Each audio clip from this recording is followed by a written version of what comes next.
Welcome, everybody, to Edge of the Rabbit Hole. We have a fantastic show coming up for you tonight. Mark Anthony is back with us, coming up next.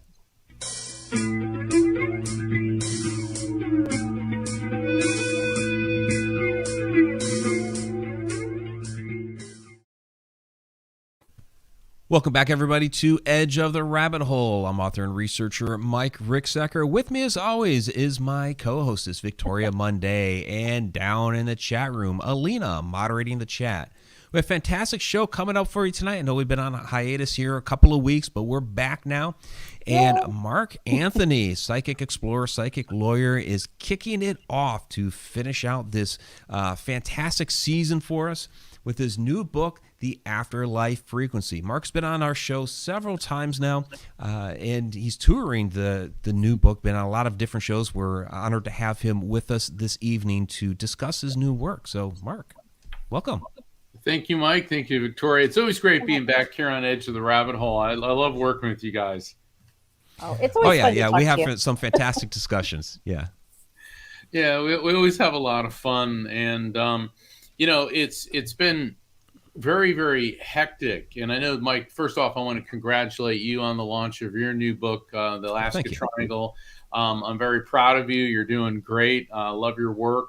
And I really like your documentary about the shadow dimension, especially episode 1. Now, why is that? Yeah. Oh, yeah, I'm in that one. Thank you for being a part of that. Yeah, you're in the first 2 episodes. So, yeah, really appreciate it. Well, the first thing 2 are the is, best. well, what the 3 of us have in common is that, yes, we research different facets, if you will, of the paranormal, but we approach it through a scientific lens, and we don't jump to conclusions. And with my book, The Afterlife Frequency, the reason that it's different from other books written by mediums is because I've started analyzing the different forms of spirit communication, which I call interdimensional communication. And I think that's, a big part of what we talked about in the Shadow Dimension documentary. Yeah. And what I mean by that is we live in the material world dimension, and then the other side dimension is another complete world, if you will. And traditionally, mediumship, visitations, near-death experiences, deathbed visions, shared death experiences, out-of-body experiences have all been treated separately, and they're not. Mm-hmm. There is a similarity between all of them that involves energy transfer and frequency alignment, and all of them can be explained through sound scientific principles, and which is through quantum physics. So that's what I've done here, is shown the commonality about how we in our material world dimension can raise our brainwave frequency to a higher level, so we get a match with the afterlife frequency. And that is the basis for these different forms of communication with the spirits. Yeah, absolutely fascinating. And I've always appreciated, Mark, how you do take a more scientific approach to these matters. You're a psychic medium. You go by the name psychic explorer, psychic lawyer, given your background and the things that you've gone out there and done. But a lot of times people, when they think of psychic medium, and I hate using this term, but I'm going to use it, think of, woo-woo stuff. But you're not all the woo-woo. You get, deep into a lot of these scientific facts, and you blow my mind away a lot of times, especially when we had you on the Shadow Dimension, and you're getting into all these very specific things, and it's like this guy really knows his stuff. My father was a NASA engineer, and he was also a medium. My mother was also a medium, so I grew up with mediums as parents, and they were anything but woohoo. Mom was a commercial illustrator or fashion designer. Dad was a Navy SEAL who became a NASA engineer. But at age 3.5, I started seeing spirits, and I remember Mom going, "Oh, he's got it," and Dad going, "Oh, he's got it." Well, they were very concerned about what could happen to me, and my father's sister. See, my mother was a medium, and her maternal grandmother, Giovanna, was a medium. And my mother's family came over from Italy. In fact, in 2016, PBS did a special called The Italian Americans, and it was a 2-night special, 4 hours total. They actually did a segment on my maternal great grandmother and referenced her psychic abilities. She was known in the Italian community of North New Jersey and in Little Italy in New York, the Sopranos stomping grounds. But she was known as the woman who knew things. And she was highly respected in the Italian community. And so it was documented there. And through my research, I found that this goes back into the 1890s on both sides of the family. Now, my dad's family hailed from Pennsylvania, and they were very conservative, white Anglo-Saxon Protestant, I mean, big-time Protestants. In fact, his great-grandfather, which would be my great-great-grandfather, founded the Baptist church where he grew up. But my dad's sister, Marjorie, his mother, Isabel, and his maternal grandmother, Grace, were all mediums. And so his sister, Marjorie, when she was in her probably late 20s, this is probably about 20 years before I was born, she was very, very sensitive spiritually. And she unfortunately married this guy who was essentially a religious fanatic. And one day he was going to work, and he worked at a steel plant in Pennsylvania, and he was a machinist. And she had this terrible feeling. She said that something horrible is going to happen to you. You cannot go. She didn't want him going. And he said, fine, I'll stay home, because she begged him to stay home. Well, that day a crane was lifting thousands of pounds of steel beams, and the cable snapped, and it crushed the machine shop and killed everybody in it. Oh, wow. So, yeah, reasons to assume he would have been there. Now, you would think that he would have been grateful, but he felt that what she was doing was evil and demonic, and he found a psychiatrist to diagnose her as schizophrenic. She was forcibly removed from her home and then taken to a mental institution and involuntarily subjected to electroshock therapy for over 6 months. Oh, geez. And my mother was furious. She wanted nothing to do with her brother-in-law. My dad couldn't stand the guy. And poor Marjorie, she never talked about seeing spirits again. And the thing is, I never met Marjorie in this world. And the story that I just told, I did write in my last book, Evidence of Eternity. But in the Afterlife Frequency, my new book, Marjorie is back, because when she shows up, she comes to me, I know something's up, and I got to be on my toes. And it's really cool, because I remember when I was doing a reading for my dad a few years before he died, and I said, well, there's this woman coming through, and she was like white blouse, skirt, real tight waist, and she kind of reminds me of that movie star from a long time ago, Katharine Hepburn, real smart. He goes, my God, that's Margie. And it just ever since that time, she comes to me. And so here I am, I'm 3.5 years old, and I'm seeing spirits, and my dad was concerned. So when I was about to start school, when I was 5, Dad sat me down. He said, Mark, do not talk about this to anyone but your mother and I. You can tell us anything, but people who see things that other people don't get taken away. Well, that really scared me, and I didn't learn about what had happened to my aunt until 30 years later, probably. And so I grew up in an environment with parents that saw spirits, and so for me it wasn't weird. But as I got older, I started seeing that, gee, all the other kids' parents aren't like that. And the joke I like to make is, I never resonated with the Brady Bunch. I sort of more did with the Addams Family. Nice. Oh, that's perfect.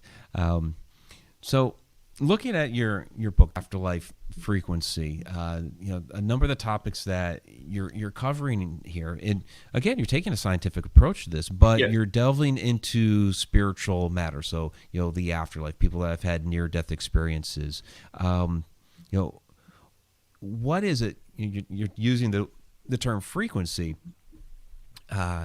What is this resonance that we have that we're able to, tune into, the other side, or when somebody has a near-death experience, that they're able to, see those glimpses of the afterlife? What exactly is that? It's everything that I explained is predicated on my theory of the electromagnetic soul. And in this book, I introduce a lot of new terminology to take spirit communication out of the Victorian era and explain it through 21st century science. Neuroscience is the study of the human brain, and neuroscientists believe, or the official position is, that our consciousness, who and what we are, is a result of electronic impulses and chemical reactions within our brain. But they are completely at a loss how to explain the formation of consciousness. And the reason for that is because the brain doesn't create consciousness. It merely hosts our soul. And people of faith refer to consciousness, who and what we are, as a spirit or as a soul. So we know that the brain has an electrical field. We know that the brain has 5 different types of brainwave frequencies. And we know from the laws of thermodynamics that energy is neither created nor destroyed, only transferred from one form to another. So I developed the term the electromagnetic soul to describe what we really are, which is pure consciousness, that is eternal electromagnetic energy. So when we die, the EMS, the electromagnetic soul, it leaves the brain and it plunges into this eternal sea of souls, which I call the collective consciousness. Now, so let's talk about our EMS. Let's say that as a medium, I communicate with spirits, or let's say that somebody you love is dying and they start terminally ill, and they begin to talk about spirits that of their loved ones that they're seeing, or you have a near-death experience, or you have a visitation, whether it's in a dream or you get the sense that there's a spirit around you. What's going on here, Mike and Victoria, is that the frequency of the EMS is elevating to a higher vibration, and spirits who are in the afterlife frequency are able to lower their vibration. You get a frequency match. And there's the 5 types of brainwave frequencies are gamma, beta, alpha, theta, and delta.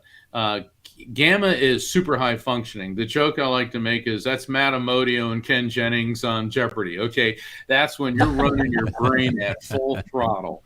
Beta is the state that we're in now. We're having a conversation, we're awake, we're functioning, but it's when we slip into alpha. Alpha is like that meditate. I call it the groovy baby state, because you start relaxing, you meditate. It's sort of like, when you're drifting off to sleep, and then you go into theta, which is this sleep state where dreams occur. Delta, there's very little brainwave activity, but delta is really important because that's where your body fights infections and you do cellular regeneration. So each of the 5 brainwave frequencies is extremely important.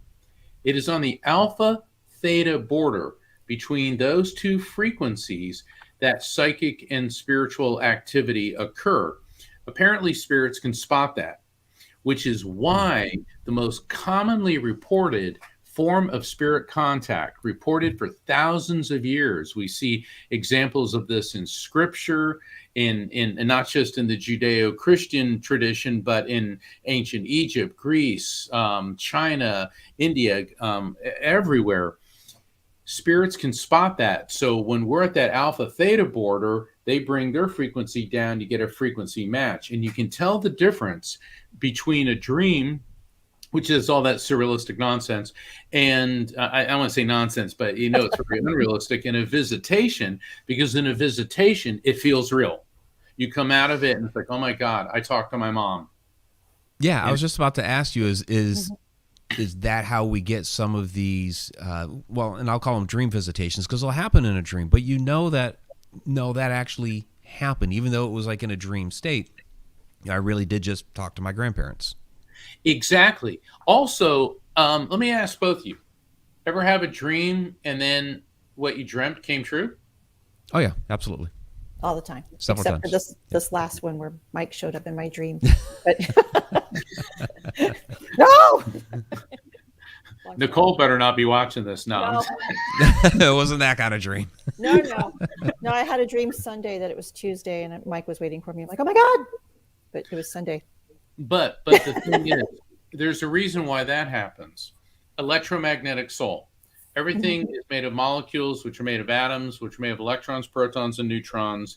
And then all of those are made of the most basic unit of everything, which is quantum. That's where the term quantum physics comes from. And that's electromagnetic energy.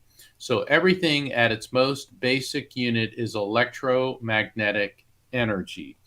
And quantum physicists theorize, and it appears they're getting closer and closer to getting a definitive answer on this, that on the quantum level, time as we know it does not exist. Past, present, and future are a very fluid and a very relativistic occurrence. In other words, that's why spirits can see the future, because they're electromagnetic souls. They're able to tap into this vibration to perceive events that you and I would call the future. And when you're in that alpha theta state, you are naturally tapping in to that subatomic quantum level, which is enabling you to discern future events. So that's what accounts for deja vu, premonitions, and those type of activities. And everybody is capable of this to varying degrees. So these are some of the things that I explain in the Afterlife Frequency. Okay, I have a question now. Sure. Okay. How do I phrase this? I work in a very technical, very serious, you don't screw around job. So my brain is very square. But when I get off work, I'm in the woo-woo field and I kind of like it. And, non-hallucinogenic. But is that like a theta, what do you call it? Alpha theta? Yeah, because when I'm walking along, just last week, we went to some historical thing. Man, I was picking up messages and I was telling the head of the historical society. He's like, really? And so I would tell him what happened. And I'd point to a picture and he goes, well, yeah, that's what happened. So sure. The woo-woo state is kind of fun. And how does that apply to Rift? Because I never really, RAFT, sorry. The daydream state. It's the daydream state. See, when you go into a daydream, you're drifting into alpha. Yeah, because I never really trusted, because I would hear things all the time. And I did a past life regression not too long ago with Ariana. And she's like, oh, yeah, you're connecting to the collective consciousness. Yeah. Well, the collective consciousness is the afterlife frequency is part of the collective consciousness. Mm-hmm. And, well, all right, the RAFT technique. Well, I was trying to explain, because I'm not trying to turn people into mediums. As so many of my colleagues are like, become a medium. Look, we're not all mediums. Like, we're not all professional baseball players. We're not all mathematicians on the level of Elon Musk. We're not all, concert pianists. Yes, I can bang around on the piano, but do not expect Rachmaninoff to be coming out, or Billy Joel for that matter. I mean, it's just not going to happen. Be that as it may, I can still bang around on a piano so I can have the experience, because as I explained, we all have the same physiology basically, and there's two sections in our body which are highly sensitive to vibration and frequency: the pineal gland in the brain, and solar plexus in the top of the abdomen, which is the second most complex bundle of nerves and ganglion outside of the cerebral cortex in the body. And that's why you get those gut feelings. Mm-hmm. Okay, women's intuition, for guys, it's gut instinct, because that's more Harrison Ford. That's right. More Samuel L. Jackson, gut feeling. Because what's happening here, you have this extremely complicated bundle of nerves. So, Mike, you're a parent. All right. Do you ever get a feeling something bad's going on with one of your kids, like they may be in danger or something? Oh, sure. And well, do you think that's just a fluke? Absolutely not. you're picking up on it. And where do you feel it? You feel it in your gut. Talk to first responders, talk to military. Okay. They'll all tell you got to trust your instinct. And then with the pineal gland, this gets really cool. And I know we've talked about the pineal gland on this show. It's about 4 or 5 inches behind the center of your forehead for our yoga members of the audience. That is the third eye chakra. And but there's a reason they call it the third eye chakra, because the pineal gland regulates our ability to perceive light. It also regulates our brainwave frequencies. It produces the hormone melatonin, controls our circadian rhythms. And there was a British German study and also a French-Israeli study which located magnetite and calcite crystals within the pineal gland. Interesting, magnetite, electromagnetic properties. Yep. Yeah. So we have a radio station in our head because the first radios were chunks of quartz crystal with copper wire running low levels of electricity through it. All right. So this is all nice to explain. So I'm trying to figure out now, how do I explain this? How do I explain to people who are not mediums or psychics how they can get the messages from spirits? Because we're being bombarded by them all the time. So I'm working on my computer. I'm working on this book. Boom. Writer's block. Okay, when you hit writer's block, it's like useless. I just couldn't get through this. I was like, oh, God. So I thought, all right, I'm going to go for a walk on the beach, clear my head out. So I'm heading down the driveway towards the beach, and all of a sudden I start getting cold chills and tingles. And I'm like, okay, I know that's electromagnetic energy. And I do an about face and instead go in the opposite direction and walk down this bike path near my house. I'm like, all right. It's about 11 in the morning. I see these 2 objects shining in the sun. And I walk up to them, and it's a nickel and a penny. And I go to pick them up, and both my parents have passed, and I hear my mom's voice. It's bad luck if their head's down. And I start laughing because that's one of those Italian superstitions, you know. Then I hear my dad's voice. It's money. Grab it. I'm holding this nickel penny, and I got it in my palm of my hand. I go, 6 cents. I go, 6 cents. All right, then cold chills going off the charts. Okay, and I'm like, okay, Mom. All right, Dad. What are you trying to tell me? And then my mind's eye, I see my dad standing in the ocean, holding this blue canvas raft that he used to have, and he was a Navy SEAL, a scuba diver, a diving instructor, a swimming instructor. He probably taught 1,000 kids to swim in his lifetime. And I go, raft. And then it hits me. Recognize, accept, feel, trust. I go, that's it. That's what they're trying to tell me. And I ran back home, and writer's block on in like 10 paragraphs flew out of my fingers like within minutes. Awesome. And what they were doing is they were showing me, this is the 4 steps. You have to learn to recognize the signs from spirits, the coins, their voices, accept it as real. I knew it was. Here's the hard part, the feel. Feel, don't think. When you start overthinking it, or you start, I call it cross-examining the experience, boom, that's where it fizzles out. That's where most people go wrong. So you feel without fear, feel, don't think, and then that will lead you to trusting the accuracy and the truth of the message. And you can apply RAFT not just to situations like that, but also if you're trying to make sense of a near-death experience, of a shared death experience, or more than one person experiences similar phenomenon during a third party's NDE, through a deathbed vision, through going to a medium and trying to understand what happened. And I realized that the RAFT technique works across the board with all the different forms of spiritual contact. You know, it's a lot like what Mike, you and Victoria do in paranormal investigations. And because I remember we had this discussion, I think it was a couple shows ago when I was on this show, about you're very good, like you use the term, coined the phrase ghostorian, all right? A historian who studies hauntings, but you don't go into an investigation with preconceived notions. You apply the scientific method.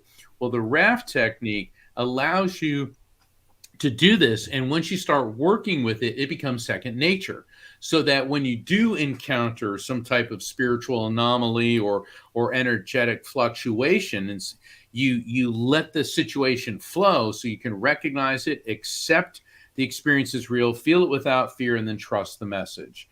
And so the RAFT technique, I've introduced that in a couple seminars that I've given online, and people are saying, yeah, that's working for me.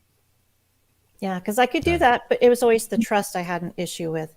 And then I recognized I do certain things. I sway a lot and I repeat things in threes. And so I noticed when I started doing that and I would tell somebody what I hear, they're like, yes, exactly. That's it.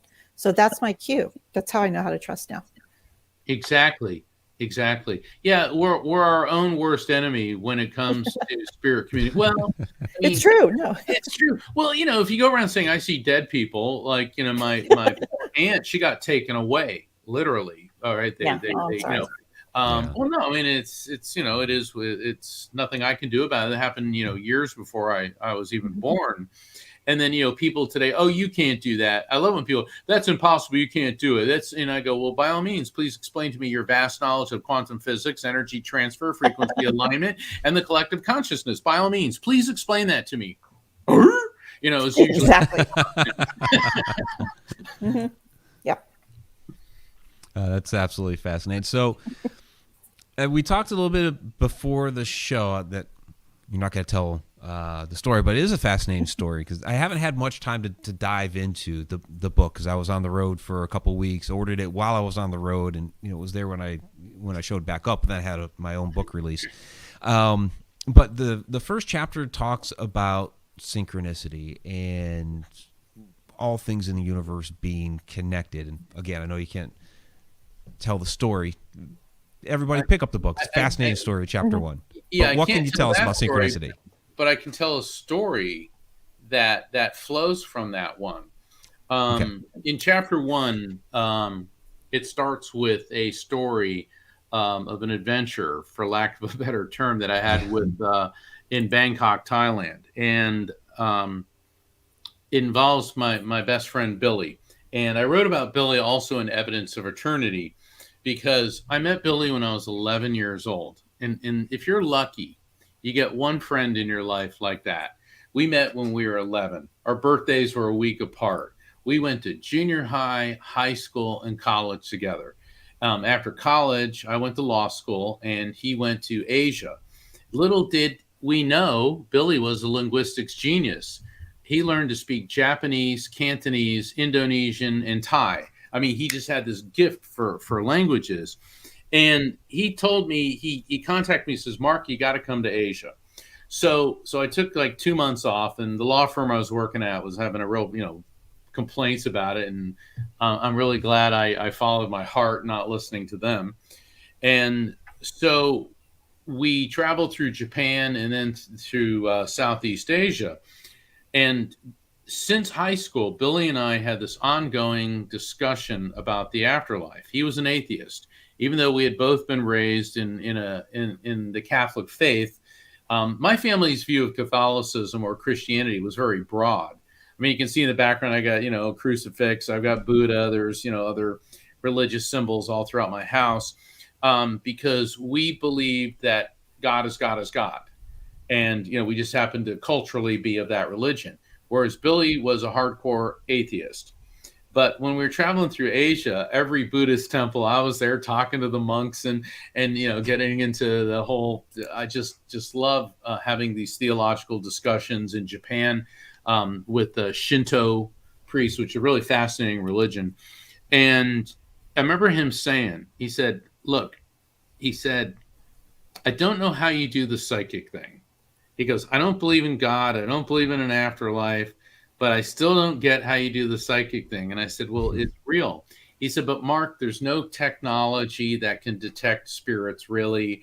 There's no science to prove this. So this was an ongoing discussion. And then a couple years after that, one of the happiest days of my life, I performed the wedding ceremony for him and his wife. Aww. He met this Sweet. wonderful, incredible woman from Japan. And, you know, I get all choked up when I talk about this. I remember standing there as, you know, she's coming down the aisle, and there's Billy. My parents were there, his parents, all of our friends from college. I mean, it was just, God, it was like the best day ever. Well, unfortunately, he grappled with depression, and he died from suicide about 3 years after that. And even though I'd had some spiritual contact from him, which I referenced in Evidence of Eternity, but a year after that, I was at a paranormal convention at the Stanley Hotel in Estes Park. And my first book, Never Letting Go, had just come out. And I had given my presentation. And then, you know, went into the big convention, you know, hall, and I'm signing books and all this. And my manager, Rocky, she travels with me everywhere. And so Rocky is checking out all the paranormal investigation equipment, because a bunch of the guys from TV were there and all this. So she's walking past this one table that a guy named Chris is running, and he was showing the spirit boxes, and she's walking by and she hears, "Get Mark." So Rocky stops, and she's looking at this thing, and Chris is like, "Did that just talk to you?" And it says, "Get Mark" again. And he goes, "Do you think he means your Mark Anthony?" And so I'm signing books, and I'm hearing, "Mark, get over here." And I'm looking up, and I'm saying, "Get over here." So I get up, and there's this crowd forming, and I run up, you know, and, you know, I'm walking up to the table, and before I could say anything, I hear, "Dude." And I stopped, and I looked at this, because I knew this voice. And all of a sudden I hear, "Love you, bro." Oh. And Rocky looks at me. She goes, "Dear God, Mark, that was Billy's voice," because she knew him too. And tears start coming out of me. And then and thing is, we grew up in the surf culture of East Coast Central Florida. He always called me dude and bro. And I remember at the Bangkok International Airport, I was going back to the States. He was flying to Singapore. He hugged me and he goes, "I love you, bro." It was one of the last things he ever said to me. And his voice came out of this machine. Now, I'm the medium, and I'm used to doing this stuff that freaks people out, but now it was happening to me. And then I started thinking about it. And this is a chapter in my book called The Unfolding. When you have a spiritual experience, you have the RAFT, you know, use the RAFT technique. Think of a spiritual experience like a flower. It blooms, blossoms, and unfolds. It can take hours, days, weeks, even years. And it dawned on me, he chose technology and science. The atheist chose technology and science to communicate with me and to say things in not only clearly, but where more than one person could hear his and identify his voice. And that got the wheels churning, that I have to write a book to explain how this happens, why this happens, and where this happens. Because that wasn't just a random spirit popping through. This was part of a much larger picture to get me on the path to write this book. Perfect. Oh, That's awesome. That's a really special story, Mark, that it was your friend that basically set you on this path. Yeah. To write this. That's just amazing. He was like my brother, and I can't believe I actually got through that without breaking down, because, you know, we're so fortunate to have good people in our lives. Yes. You know, and, you know, we have the family we're born into and the family that we choose. And, you know, I mean, it's like someone I met when I was 11, okay? He was always there. And I remember, like, at my mother's funeral, I saw him. He and his wife flew in from California. I was just, I mean, now that's a friend. Yeah. Absolutely. Absolutely. Yeah, I understand, because I had the same thing happen when the Ovilus first came out. I was at some little Paracon thing, and they were passing it along, and it said blue, and whoever was holding it was like, oh, Jim's favorite color was blue. And I'm like, yeah, right. And they would pass it along, and the next one would say bird. Like, oh, he loved birds. I'm like, this is just woo-woo. It got to me, and it said Cheryl, and that was my best friend. I was like, okay, somebody take this. You know? See, there you go, RAFT. You recognize the sign, you accept it as real, you felt it without overthinking, and you trusted it. And see, that's how this cast it away. Yeah. So, I mean, and the thing is, these things happen to all of us. The question is whether or not you're paying attention. So these are some of the things that I explained. That's an example of what I call spiritual situational awareness. Being aware of everything that's going on around you, not just in the physical sense, but also in the energetic, spiritual sense as well. Well, for people who are aware and they don't want to accept it, how do you get them to, well, I know you can't force them, but how would you go about talking? Accept it. You know, how would you get them to, open their minds? And well, that's a personal choice. People, we're all on our own spiritual journeys. And just because somebody may not understand the spirit contact on the level that we do, it doesn't make us better or superior anyway. No. Yeah, we're just simply on a different path and different frequency. Exactly. Different there frequency. You go. Well, here in the West, meaning the U.S., Europe, we question the existence of God, the existence of the divine, whereas in a place like India, seeing God is part of your journey. There's no debate whether God exists. It's like developing your spirituality to actually perceive the divine. And I always found that interesting because I resonate more with that than I do with the, oh, we can't prove this. Because, people think that God is some neurotic white guy sitting on a throne with a scepter smiting people like, you're bad, you haven't tithed enough. And it's like, yeah, that's a Renaissance painting. That's a human interpretation. And when you're dealing with spirit communication, the electromagnetic soul, how it relates to the afterlife frequency and is tied into the collective consciousness, what you will find is that we may not understand what infinity is, but we can realize that it's there. And Albert Einstein described this the best way. He said, a 4-year-old walks into a library and sees all these volumes of books, and he knows that there are things written in the books and that people wrote them, but he doesn't understand what they are. We're the 4-year-old. Right. Yeah. All right. Well, I have some questions here from the chat that I do want to get to, since we have about 20 minutes left in the show. Sure, absolutely. So, yeah. So this one is from Sarah Youssef. What is it about energetic frequency that transcends dimensions? Well, that's what energetic frequency does.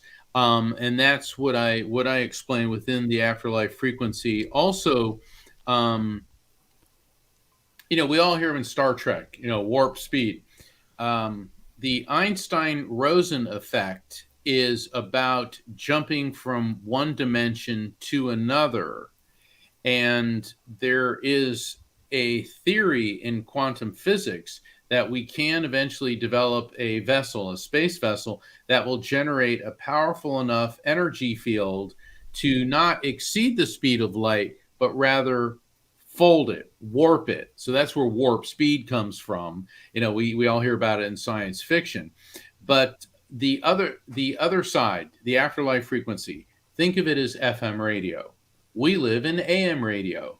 Both of these systems involve energy, frequency, and vibration, and they coexist side by side.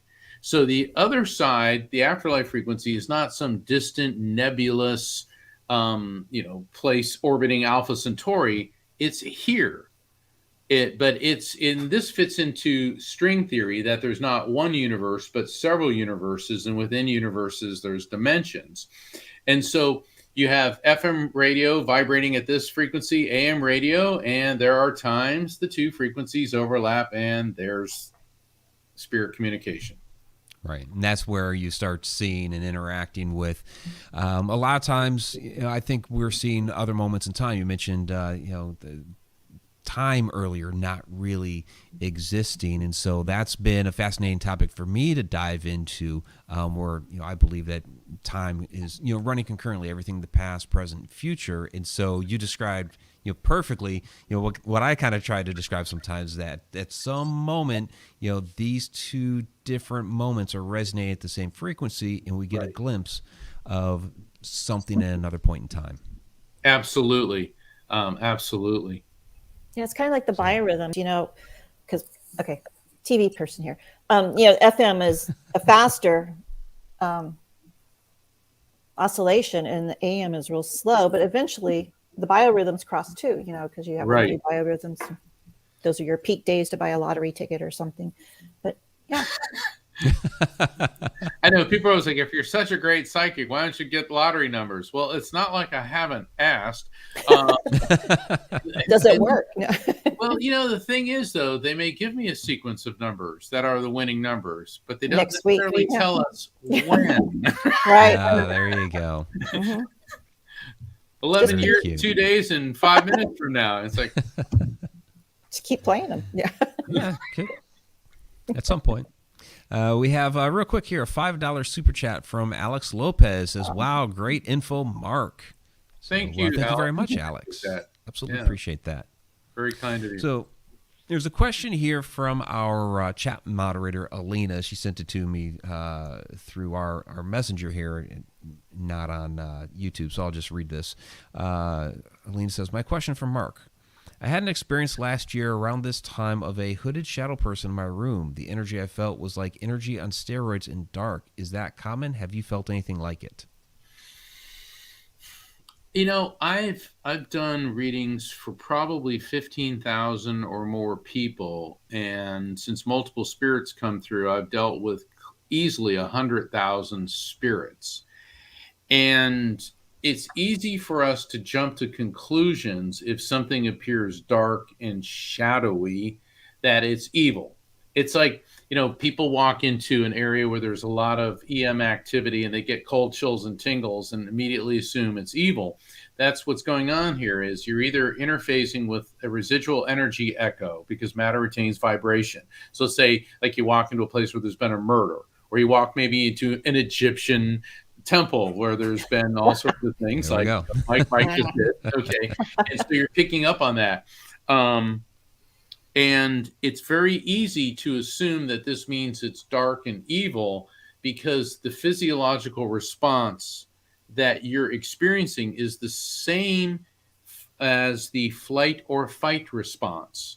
So that's why people immediately assume spirit communication is evil, because what's happening is, remember, we have an EMS, electromagnetic soul. We have a nervous system, operates on electrical impulses. And now you have an EMS or a group of them from spirits, and they're reaching out to you. And when their energy field interfaces yours, cold chills, tingles. Okay. And once you start doing the RAFT technique, you go, oh, spirit's communicating with me, as opposed to, So. Wait, we're not supposed to do that? Oh, man.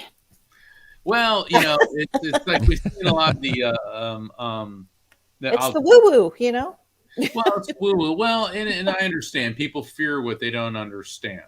Exactly. People fear the unknown. And so when once you start analyzing this phenomenon, so maybe is that entity that you're seeing, is it hooded and dark, or is your brain filling in the blanks? And you have to be careful there too, because we all have it's funny, like when you look at depictions of the Ghost of Christmas Yet to Come in Charles Dickens, it's a hooded figure, which looks like the Grim Reaper. Right. And then you look at the Dementors from Harry Potter. Okay, so you have this archetype that transcends. Oh, and this has its origins in Charon, the boatman on the river Styx. Right. In Greece, that would ferry souls from the land of the living to the underworld. So this is an archetype that we jump to conclusions about. Maybe, I mean, I could go on and on about this, but I caution people, just because they see something like that, don't jump to the conclusion that it's evil. And if you feel like maybe it is, here's what you do. Envision a beam of white light.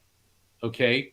I always tell people, like on Star Trek with the transport, and I have people, I don't like Star Trek. All right, it's fine.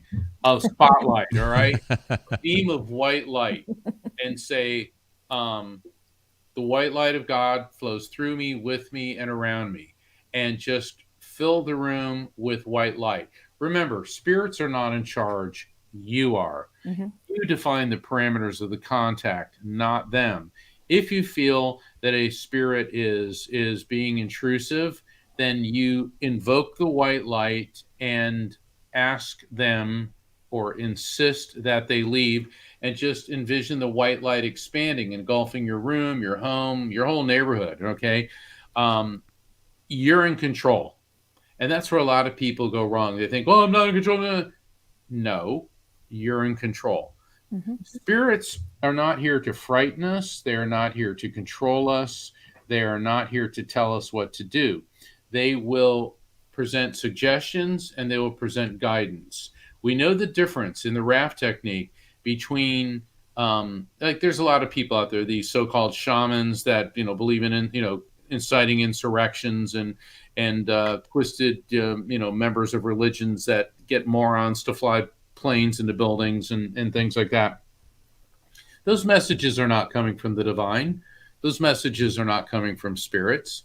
That's a person's ego. That is a narcissistic, ego-driven individual, ego edging God out, who is looking for a moral justification to commit acts of anger, bigotry, hatred, and violence.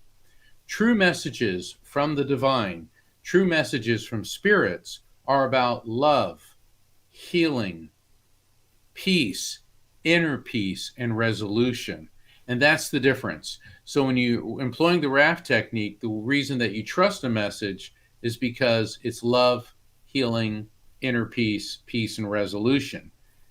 And I think it's important, though, that we make that distinction for people, because, we're seeing this in all these crazy conspiracy theories that, we have to do this and do that and kill this and that. No, that's not spirit contact.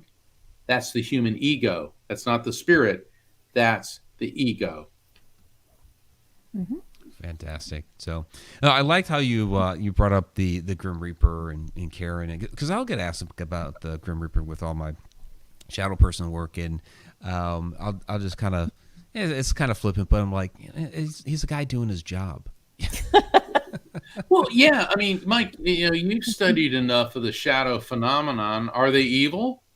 Maybe some of them aren't warm and cuddly, but maybe that doesn't make them evil. Is a shark evil?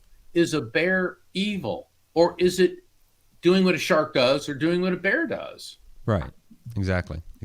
So the RAFT technique, you can find that detailed in the Afterlife Frequency, correct? Absolutely. And I give some exercises people can do to develop that. And, all of my theories, all of my explanations are illustrated by stories. I want this book to read like a juicy novel, because I suffered through the most boring books in law school. Oh, my God. And then the practice of law, I'm reading these opinions written by judges who maybe had sort of kind of brilliant legal minds, but with no gift whatsoever for writing. And it's funny because I remember I discovered a judge, and he's one of the greats. It was back, I think, in the 1920s, 30s. His name was Judge Learned Hand. Now, when you name your kid Learned Hand, they better go to law school and become, right. A judge. And all I can think is he must have gotten beat up every day on the way home from school. But Learned Hand wrote the most beautiful opinions. The guy really knew how to write. So here I am in the law library, and I'm studying federal basic income taxation. In other words, the Internal Revenue Code. Exciting stuff. It's required because, if you can get through this course, then you'll be able to read and understand a statute. And I remember one day I was just sitting there and my brain was ready to just close down. And I turned around. It was one of those, and there's this book, and I pull it out, and it's quotes from famous judges. And I open it up, and it goes right to a page, and there's a quote from Judge Learned Hand. And he said, and I'm paraphrasing, that the Internal Revenue Code is a fantastic labyrinth of cross-reference to cross-reference, exception upon exception that dance before my eyes in a meaningless procession. And I started laughing. Going, man, do I feel better about myself now? Nice. So I want to grab another question here from the chat, and you were talking spirit communication earlier, and actually not too long ago.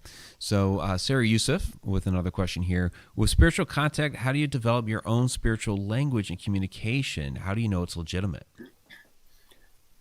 Well, you do it enough, and you start seeing reoccurring patterns and symbols, and a symbol like, all right, we were just talking about a shadow person. Mm-hmm. One, Mike and I may look at it and say, okay, that's a shadow person. Someone else, it's evil, and you when I have encountered shadow people, and the first time I saw one, I have to admit, the Catholic in me arose. All right, and I got that cold. Right. And hold on. And then I discovered it wasn't evil at all. It was actually this young lady's grandfather who was reaching out to her, and that's simply how he appeared.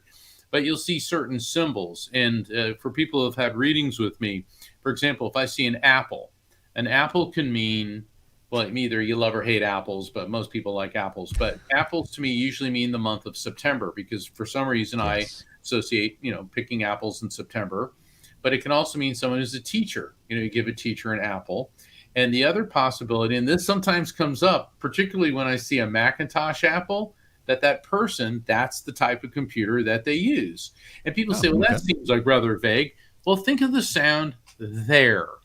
Is it T-H-E-I-R, T-H-E-R-E, T-H-E-Y apostrophe R-E? Now think about a sound that we use all the time that has three very different meanings. What about for? Is it F-O-R, F-O-U-R, F-O-R-E? Right. Okay. And it's the same thing in spirit communication. So the more you do it, you begin to notice patterns. And if a visual image appears in your mind, or you hear a particular song or thing, employ the RAFT technique. Recognize it, accept it, feel it, trust it. What does it mean to me? And there's your answer. Fantastic. One more question here from the chat.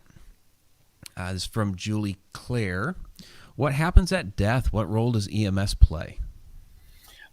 Julie, great question. That is a huge part of what I discuss in the Afterlife Frequency. Think of your EMS as a drop of water. And when you die, that drop of water leaves your brain and plunges into the eternal sea of souls that I call the collective consciousness. And so you maintain your individuality, but now you're linked to other spirits, linked to other spirits, linked to other spirits. You're basically patched into this cosmic internet. And the thing is, that's why when spirits come through, they're not limited to who or what they knew in this world.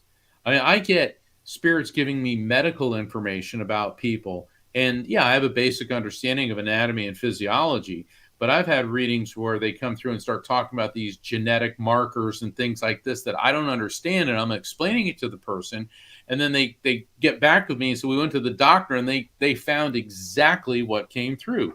And that's because healing is a gift from God, from the divine.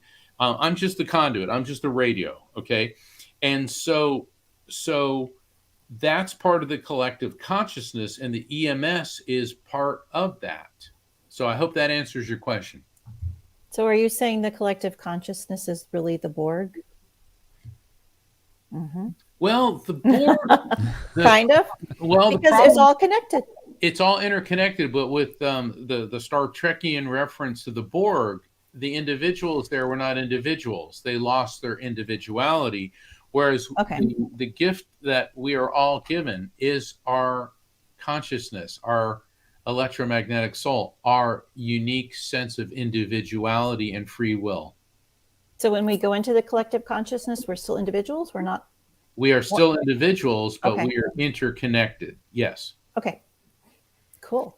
And here's the thing. Nobody has all the answers. I have insights, but with all the readings that I've done, and they've told me, it's like, yeah, we're individuals, but the best I can say is they always say how wonderful it is and how it's really cool. And you get to learn all this stuff, and the speeds that they move at and what they can experience are so far beyond anything we can even begin to understand in this material form.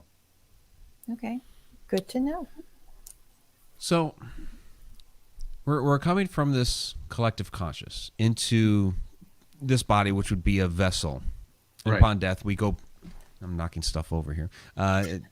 Upon death, we're going back to that collective conscious. What brings us back here? Do we know? Once again, I don't have all the answers because this is going to be purely theoretical. It appears that we can experience things in a finite form that you can't when you're pure energy. Pure energy, it doesn't get old, it doesn't get tired, it doesn't get sick, it doesn't die. And in finite form, clearly we do all of those. And, my question is, well, why do we come here to suffer? And I've asked them, and they said that, why do you worry of such things? You need to focus on what you're doing where you are to learn the lessons that you are presented with. And I'm like, yeah. You always say stuff like that, but what, come on. And it appears to have a direct correlation, what we go through here, with the frequency that we go into when we leave this world.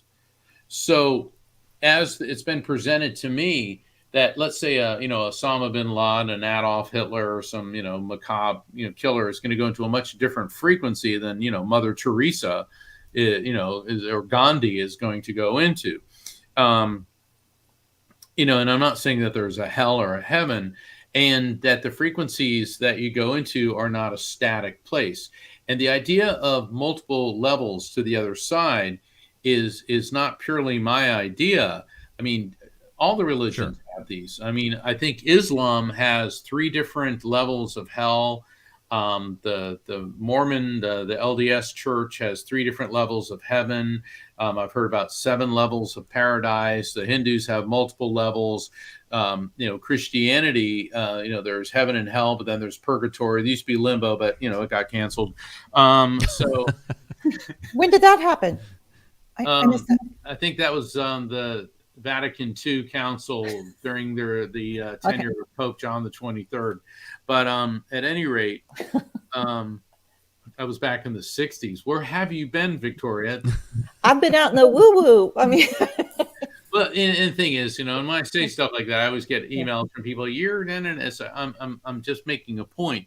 Is that people who've been studying the afterlife for the last 5,000 years have noted through their experiences and contact that there are multiple levels, which we now would refer to as frequencies to the other side. And so what happens with us here seems to have a direct bearing on the frequency we go to the other side. So once again, Mike, that's my opinion based on my research and observations. So is that the same thing as karma? You do your karma each time, or yes? Oh yeah. Okay. There's a lot about karma. There is a lot about karma in the Afterlife Frequency. I was waiting for you to come to Houston so I could get an autographed copy, but I will do my very best. Okay. Well, let's talk about that. We got a couple minutes left here in the show. So, where all are you going to be, and where can people find you? And of course, where can they find the book, The Afterlife Frequency? Well, you're welcome to visit my website, afterlifefrequency.com, and you can purchase it there. The hyperlink will take you to Amazon. It's at all fine bookstores. You mentioned Houston, Body, Mind, and Soul in Houston, For Heaven's Sake in Denver, East West Bookshop in Seattle, Aquarian Dreams in Florida. Those are a couple of my favorite bookstores, but Barnes & Noble, all fine bookstores. And I do have a spirit communication event coming up on Saturday, October 30th. It's a Mark Anthony's Hallows Eve Spirit Communication event. It'll be an online event where I'll be connecting many of the audience members with their loved ones in spirit. And you can find out about that through going to my website or my Facebook page. You can all get to all that through my website, which is afterlifefrequency.com. Go to my calendar of events, click on the calendar, it'll show you there. And it's being sponsored by Bright Live. They're presenting it, and that is going to be Saturday, October 30th at 7 p.m. Eastern, 6 p.m. Central, 5 p.m. Mountain, and 4 p.m. Pacific. And I've been doing a lot of these since COVID, and people say, "Well, how can you do that?" Why? Because electromagnetic souls and everything in the electromagnetic spectrum moves at the speed of light, which is the same speed as a phone call, the same speed as electricity, and the same speed that this show is being transmitted through on radio waves, all of which are different forms of EM energy. So there you go. All right. Well, thank you so much, Mark, for joining us again, giving us some insight into your new book, Afterlife Frequency. Everybody, pick this up. We have on YouTube here. The link is down in the description to go ahead and grab it. And for those of you that are listening later to the podcast or the syndicated shows that will run on KGRA Radio and KPNL, you can go to afterlifefrequency.com. So, again, Mark, thank you so much, my friend. Thank you, Mike. Thank you, Victoria. And thank you, Mark. everyone, for tuning in. Many blessings. All right. It's always fun. Have a great night, Mark. Thank you again. All right, Mark Anthony. I always love having him on the show. He's always a wealth of information, and yeah, he's just an all-around great guy. Oh, he is. He is. You know what we need? 2 hours. I know. Yeah. I know. Not gonna happen, Victoria. Well, frequency. Right. We moved on from doing 2 hours on Tuesday nights now, so A girl can dream. yeah. Well, it was a lot, and I know. we have a second hour. It's on Wednesday nights, so people can come over to Connected Universe and check that out. That's So hour 1.2 or something. yeah, Never mind. 2.0. Hour 1 2.0. There you go. there you go. Okay. All right. Which, speaking of, Connected Universe, portal.com for Connecting the Universe tomorrow evening, the interactive class. Of course, I did just have my own book released too, Alaska's Mysterious Triangle. We will be sort of getting into that because we've had a lot of classes preceding the book release. But had if people following me on Facebook saw the post that I put up there earlier about the wall, Yes. supposed wall in Antarctica. We're going to be diving into things like that. So lost civilizations we'll be diving into tomorrow evening. So connectuniverseportal.com. Come join us. So, all right. So let's get into the all the shout outs and all that wonderful stuff. So we have a Super Chat superstar to recognize this evening. That is Alex Lopez. He had a $5 Super Chat earlier this evening. So thank you very much, Alex. Absolutely appreciate that once again. Also want to thank our chat moderator, Alina, for moderating the chat, sending me all the questions over. Absolutely appreciate that. So let's get into the participants tab here on YouTube, which shows me like 5 people. But they're 5 quality people. And we've had like 30. Far more than 30. Yeah. Yeah. Throughout the evening. And so Bill Prack, thanks for joining us tonight. He's a new keeper of the Connected Universe with us there. Derek Chetchak, thanks for joining us tonight.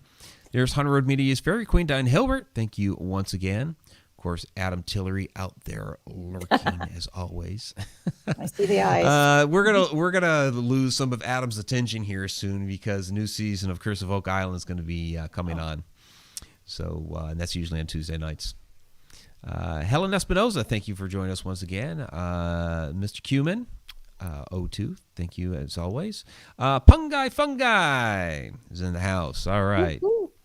There's Sarah Youssef. Thank you for all of your questions tonight. And there is also Tammy Heitzman. So, and here's, come on, Adam's lurking eyes. I saw that. Let's see, and there's Bill, and then and Thayer. Thanks for joining us tonight. Good seeing you out there this evening. I'm going to go ahead and scroll here through the chats, see who the participants tab may have missed. Kathy Cilento, thank you for joining us. Julie Claire, thank you for a great question tonight. Emerther Aliens, thank you for joining us tonight. Samantha X, thank you as well. There is, if I scroll up here, Mary Haygood. I know she was in that. See, Mary was with us throughout like the entire show, and she was not in the participants tab. I don't get it. Come on, YouTube, let's get on this. Mercury. And Mercury, it's always like this. Mercury is not 24/7 every single day of the year. A girl can dream. Yeah. Why would you dream of Mercury? I gotta blame somebody. Okay, it's a cat. It was a cat.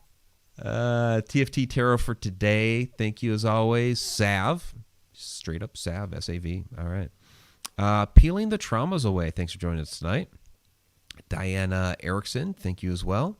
Quite a few new faces in the chat here tonight. Jackie Campbell, though, thank you as always. Mike Archer was with us tonight. Thank you very much, Mike. Robert Hanna as well, and Jennifer.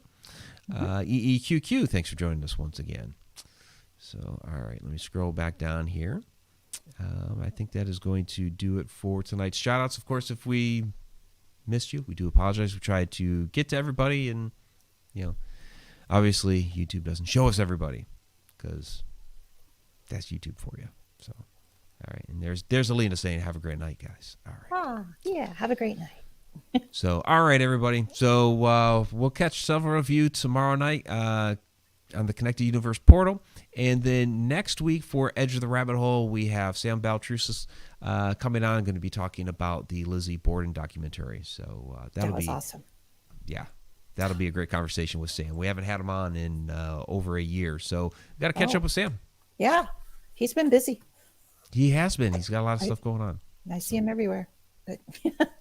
He is. He's doing a lot of stuff, and I just last saw him at Mass Paracon there in September, and so he's kind of running around like a madman because it is a lot of work to put on an event. So he put it on, right? That was his. Yeah, Sam put it on. It was his event. Well, bravo, Sam. That's a lot of work. It is. All right, everybody, have a great night. We'll see you tomorrow, and we'll see you next week.